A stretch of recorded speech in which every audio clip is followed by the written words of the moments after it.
Arithmetic progression. Example. How many 2-digit numbers are divisible by 3?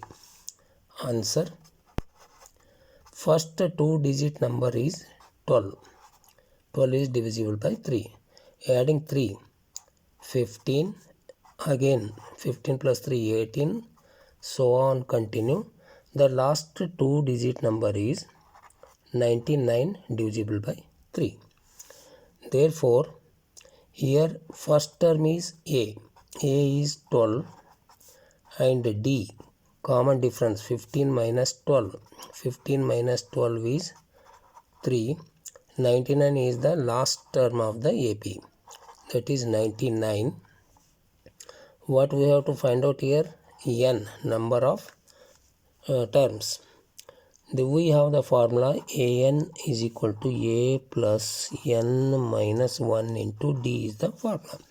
AN is 99, A is 12 plus N we have to find out minus 1, D is 3.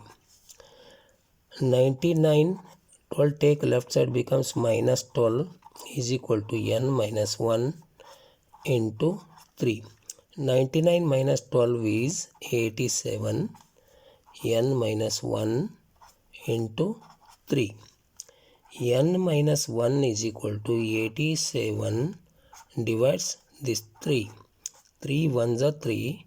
3 2s are 6. 2 remains 27. 3 9s are 29. Therefore, N minus 1 is equal to 29. N is equal to 29. Minus 1 take right side becomes plus 1.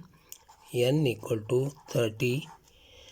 So, there are 30 numbers divisible by 3.